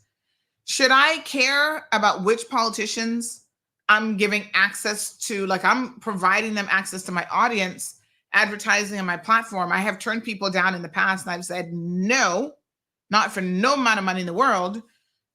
Do you think that that makes sense? Not from a business perspective, because I know from a business perspective, you guys are going to be like, Sandy, they're paying. This was the argument that they made to me. Woman, we're paying you. What do you care what the messaging is? And I'm like, yeah. So I haven't really had that feeling in the past. I do care. And so the question now is, should I not allow my feelings, because this really is an emotional question, should I not allow my feelings to dictate who I take on as a customer? So port referendum people, you know, you're going to be on both sides of the fence here. Do I allow people who have a messaging of we're pro-port, and they come, they say, Sandy, we want to advertise, we want to come on your show, we want to put our messaging out there that we are pro-port, and here is why. Now, when we have open debate and open discussion, obviously all sides are welcome to the table. But I'm talking about straight up advertising, where they're going to be running ads, during commercial breaks to say, this is why you should support the port. Tell me what your thoughts are as a business, because we are running a business now. Should I not concern myself with the messaging of my clients? Is there like a line where you say, that's not really your business, Sandy? If your clients want to, it's legal and they want to have this messaging, then that's what it is. There's certain things that I could imagine that are harmful to individuals, even if they were legal, that as a matter of principle that I couldn't agree to. But I kind of wonder what your thoughts are on this, 936-2626, because it is something that at times I really do struggle with. So cruise port referendum is probably going to be one of those things where we will have maybe both sides, or the whoever has the deeper pockets, they're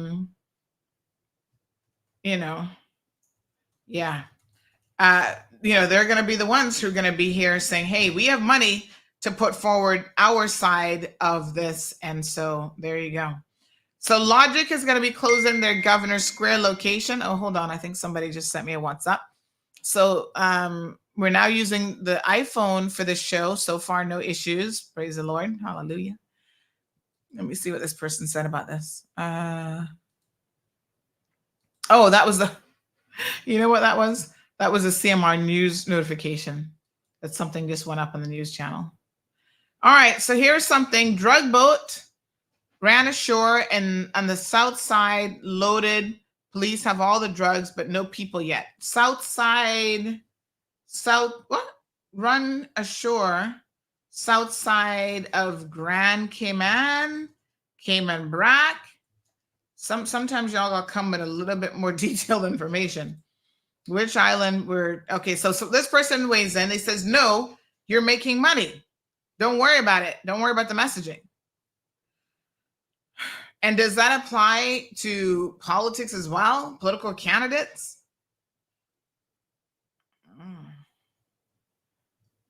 All right. This person said, Sandy, we can do.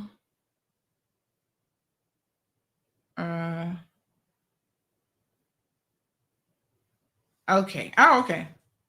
That's another thing. All right. So,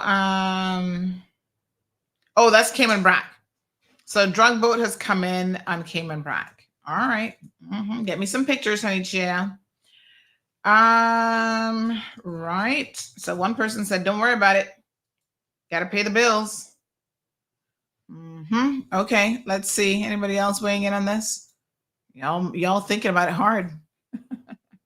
You're like, just be you, and everyone knows where you stand, what your stance is.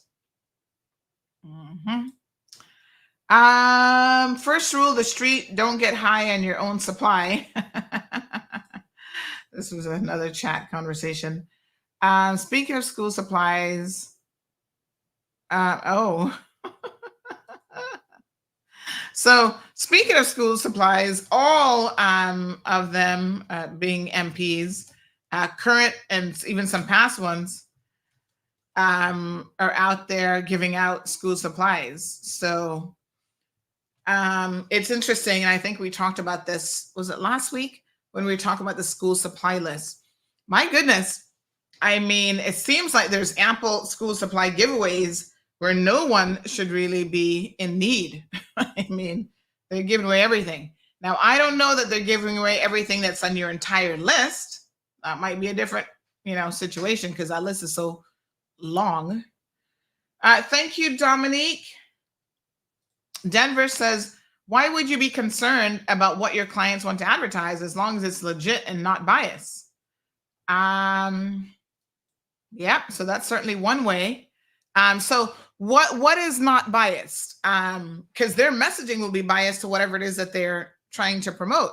So, the pro-port people have a certain messaging, and they're going to want to pay for that. And that's going to be biased to their viewpoint. So when you say as long as it's not biased, you're saying like both sides can advertise, I think is what you mean. But correct me if I'm not quite understanding that. Gabby says not all money is good money, but can be put to good use. You see, now this is where you start to split hairs a little bit, because you remember when I turned down, remember when George Ebanks wanted to advertise and I told him no, under no circumstances. And he's like, oh, but Sandy, we could help each other. And I'm like, no, you ain't got nothing that I want. You're like, that's exactly what I said to him, because that's what reminded me of him. I said, not all money is good money. Now, what them old folks used to tell you, be careful, because not all money is good money. Garrett says you can make ground rules on your platform, such as no politics. Therefore, you can dismiss any political message since it is your private company. Oh, no, honey child. We're going to be charging them double. Good morning, caller. Good morning, Sandra. How are you doing today? Not too bad. How are you? I'm all right. Sandra, as it pertains to the dialogue which has been talked about regarding the referendum and the need for equal funding of one lobby against the other. Lobbies are generally subjective in everything anyway. So I personally don't expect to see much objectivity from either side. What I would like to say above and beyond anything and everything else on this matter, Sandra, and to the wider Cayman Islands people is Kenneth Bryan and those who are under the table helping him along, shall we say, is trying to do an end run around process here. And this is a very simple matter. As this is not a people-initiated referendum, then having a referendum which will not be binding upon the government makes having a referendum a null and void, disingenuous farce from the outset. So if we're going to have a referendum and it is not going to be binding upon the government and the will of the Cayman Islands electorate is not going to be respected, then whatever millions of dollars they are planning to put forward for a referendum is a waste of Cayman Islands people's money, plain and simple. So I'm a little bit confused by this, right? Let me understand what it is that you're saying, because there was a petition done that should have triggered referendum. Yes, that should have triggered the people-initiated referendum. The PPM fought against that. They never wanted to do it. So what you're telling me is this current government who says that they're going to do a referendum, they're not doing it on the basis of that petition? Repeat that last part, Sonny. Right. So this current government who said they will do the referendum, which I think a referendum needs to be done. You're saying it's not people initiated. And why is that? Because they're not using that previous petition to say this is the basis on which. Sandra, the salient point is that as it is a government-initiated referendum, that means that said referendum is not something which will bind the government decision-making processes. Just a point of clarification here, right? How does it become a government-initiated referendum if we already have a petition asking for it? So what does the government need to do to make it a people-initiated referendum? I guess people like the group that pushed forward and went through a long rigmarole would have to do it all over again. But this is all purposeful to do an end run around the question itself. So they what they will be able to do in the future. Hold on a second. That existing petition. To say that people have spoken, that's a lie. So that existing petition was tabled by the PPM.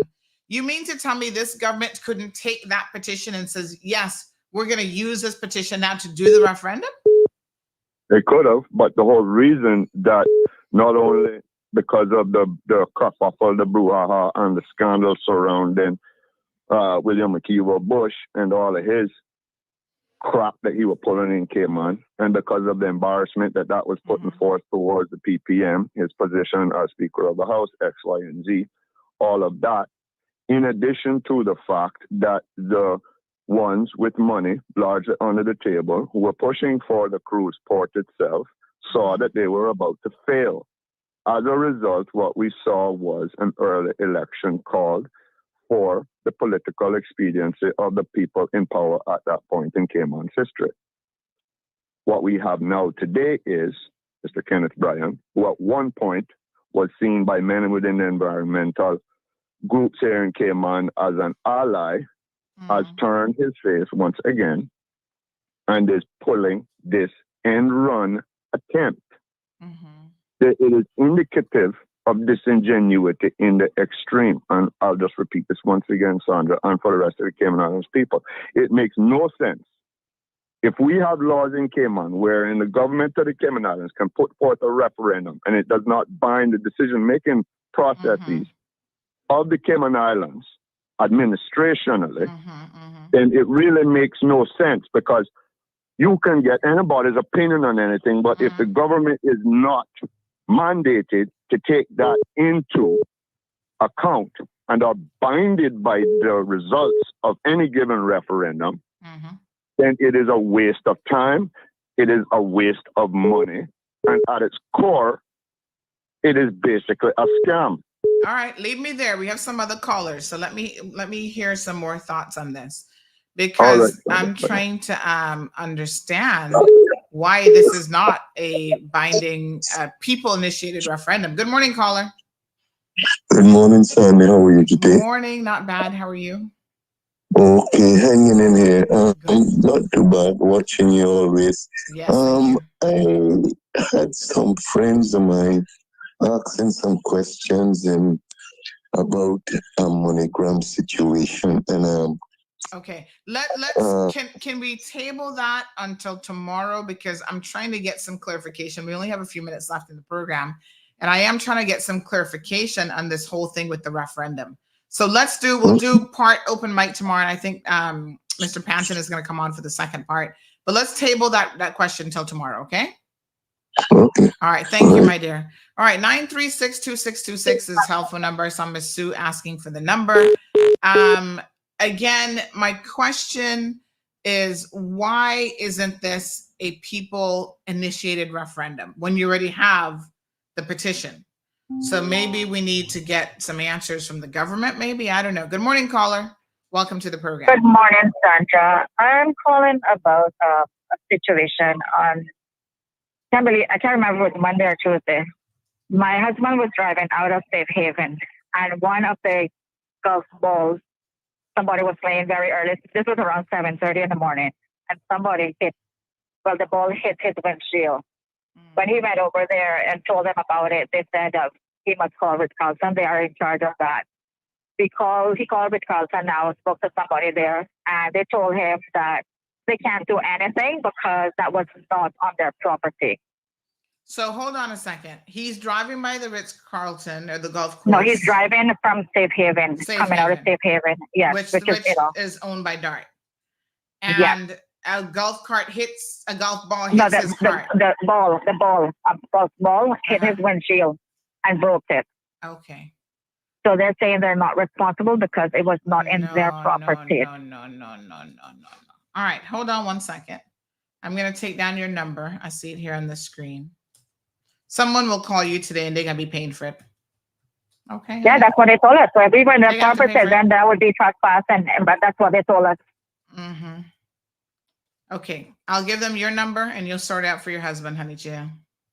Thank you so much. No problem. Okay, bye-bye. Yeah, they're responsible for that. You don't have to be on their property. The golf balls coming from their property hit your car, then they're responsible. The things that people will tell you if you believe them. Lord Jesus, that's an easy fix. You can get that sorted out, honey chill. Nobody at Dart wouldn't be that foolish. I don't know who you were talking to, but they'll have to pay it. All right, broken windshield. So give us an update once it's fixed. Okay. Okay. All right. If you don't hear from them in a day or so, let me know. Johan says they're ignoring the people-initiated referendum. Okay, so tell me, how are they ignoring it? Because it's there as a live thing. It doesn't become dead because the last government didn't do anything about it. So what has this government said that makes you say that they're ignoring it? So that's where I have questions and I don't quite understand. All right, so listen, whatever side of the port referendum, cruise referendum that you're on, I think it's important to get whatever side of the cruise port discussion you're on. It's important to get the referendum right to make sure the right questions are answered in the right way. And we need to understand all of the intricacies and details of the actual referendum itself and how it's going to work. Okay? So both sides, y'all listening. I know you're listening. Minister Brian and his team want to push forward the referendum. Some of you are saying that's because they want to push through the port. We need to get clarity on all of these things. Call me. Every single one of you have me in WhatsApp. You know my number. You know how to get me by email. Whatever the situation is, let us have a discussion on this. There is absolutely no reason why we should have any degree of confusion on how this is going to happen and how it's going to work. There are concerns about why we're separating it several months before the general election instead of having it as part of the general election and actually coupling it with other questions as well. Okay, so we're going to figure it out. We've got a lot of questions, a lot of education that has to happen. Jesse says, wasn't that last petition on the cruise berthing facility, the current proposal is very cargo direct? No. So there's a couple of different things here, Jesse, and this is where, again, it's confusing, and I think we all have to keep up, but we need to understand what's going on. So it's almost like there are two things happening simultaneously. There is the cargo facility port discussion, right? And they had public consultation a couple of weeks ago on that. People are saying that was very short in terms of public consultation. Now this referendum is in relation to cruise port. Yes. So don't confuse yourself because maybe some people are trying and seeking to confuse you. So we got to keep it crystal clear in terms of what's happening. And do they go hand in hand with each other? They're awfully closely aligned in some ways, or are we separating them completely? So Johan says, have the discussion in the open, not by private. No, I'm saying to people, private message me to come on the show so we can arrange the public discussions in relation to this. I'm not telling people to private message me to have a discussion. I'm saying reach out to me so that whatever your position is, we can have you on the show and everybody can hear what your position is. So Simple C says, I think they're ignoring it by bringing it up again, and they're just giving us a different blueprint. I don't know. I'm confused. Good morning, caller. Good morning, Sandy. How you doing? Good morning, Minister Brian. How are you? I'm good. I know. I love it when you go, I know they're listening. I know you're listening. Yeah, you had me Thanks cracking for up over calling. here. Thanks for Yeah, calling. man, no problem at all. So yeah, I'm glad you said it's important that we get all the information so people are not confused on this. And let me pick up on the latter point first, which is. But hold on a second for me, Minister. Yeah. Will you? It's 9:34, which means that our radio listeners now are not listening to you, and I think it's important. I can call back another day and set a time because for that me is a to sit whole down. other audience. But I'm not going to stop you from saying what you're going to say, but I just want to invite you, again, to repeat this so that our radio listeners, and you can come on the program, our radio listeners are aware also of what's going on. Yeah, I'm happy to come back on your show another day. I only called and I got about 5 minutes because I got another meeting to attend to on behalf of the people. But the last thing that was said about the cargo and the cruise, you're right. They're separate things, and it's just that both things are becoming relevant and have been relevant for some time, but we can the can down the road. So the cargo component, the public discussions recently was on the basis of the OBC, which is Outline Business Case Consultants, who are examining the country and the future of cargo and what we're going to do. And that report is obligatory by law for them to have public consultation. So that report is completed, and then it can give its recommendations to government about what you're going to do about your future cargo facility. So there's nothing going to be happening with that. There's no government project. There's no government project. Matter of fact, this report probably is only going to be able to be there as some sort of evidence-based circumstances for the next administration to make a decision on. So I'm just doing my part. I kind of always said it's kind of like a 4x100 relay, and I'm the first person with the baton, and I'm doing my part. So whoever the next administration is going to be, whether it's myself or others or whatever, they will have some sort of documentation with the experts telling them the realities of all the factors surrounding cargo, and they can use that to help them make the decisions moving forward. Because the reality is, cargo is becoming more and more of a problem by way of lack of facilities. It's just a simple truth, right? So take it for what it is. I know sometimes it's difficult to trust politicians. I get that based on history and what politicians have done before. But for those who know me, this is simple. There's nothing behind it. It's a report. It will have no factor between this administration. It's when the report is finished, everybody can see it. You can examine it. And the next administration has to make some calls. If they don't, this country is going to be in trouble within the next decade. So that's that. In respect to the cruise situation, this is a referendum. So there is a discussion that needs to happen with the people today, because the circumstances around the cruise industry, the projections are not very good, and there's a lot of people's lives depended on it. The last administration did not honor the people's request for people to initiate a referendum for whatever reason. And I think there's a misunderstanding, because I think I heard you refer to the government ignoring them. Actually, so let me clarify this, because what people are saying is that what you guys are doing is not the people-initiated referendum. And this is where I'm confused. So you're not doing the people-initiated referendum? No, this is not the people's initiated referendum.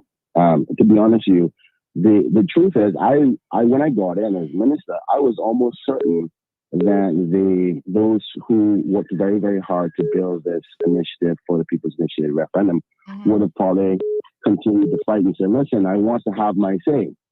But nobody said anything. It's only an issue now. But why not automatically do it? Because don't you already have that petition on hand? So what would you need to do to have a people-initiated referendum? Well, like you just said, it probably would have to go through the whole process again. I'll tell you why in respect to that. The question that we were putting forward is a totally different question than what the people's initiated referendum was.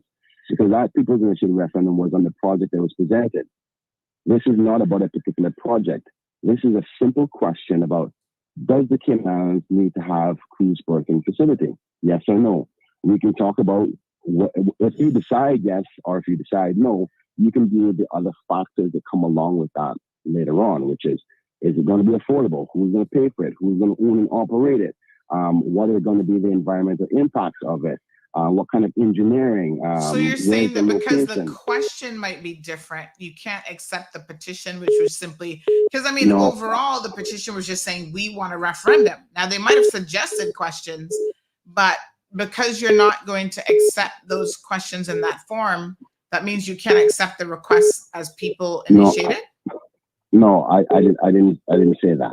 Because you're saying that we don't have to accept their referendum. Well, no, I'm saying you don't have to accept the questions, maybe in the form that it was presented, but the overarching thing with the petition was we want to say in this, we want a referendum. Yeah, well, and that's what we're doing. The government has brought that forward to say we're going to put a referendum. I mean, nobody from the CPI group or any other person were calling for a referendum. It's on the basis that we see the importance of it. And so the petition wasn't calling for a referendum? I thought it was. Yeah, it was calling for a referendum on the current cruise port project that was presented at that time. On the phone, good morning, okay? On the phone call. So the question is a totally different situation now than it was before. But people are not going to see that as, oh, that's a technicality. It's a legal technicality because what the people's signatures would be on the question that was on that petition. And this is a totally different situation. So here's the question. Would you have a referendum on when you sign the petition, did you sign the petition specifically about that project? Did you sign it because of the location?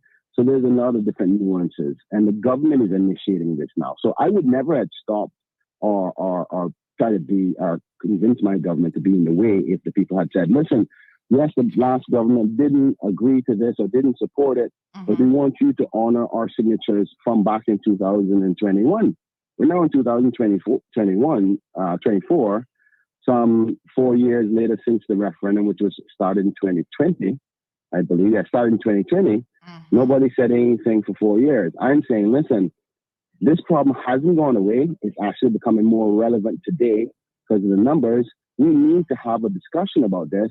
So I convinced my colleagues, guys, we need to go to the people and let them have their say. If they don't want it, that's fine. We can move forward with the country, but they have to know what's going to happen. So I bring it up now. Now they're saying, oh, you're not honoring what it was before. You guys weren't saying anything before either. And I'm not trying to go back and forth here because that's not going to help anybody. But what I see already, they're starting to nitpick. What is the ultimate goal here? Is the ultimate goal not to have the people have their say? I mean, I sometimes I get confused where you say, listen, let's offer the people a choice. I'm trying to offer the people a choice now.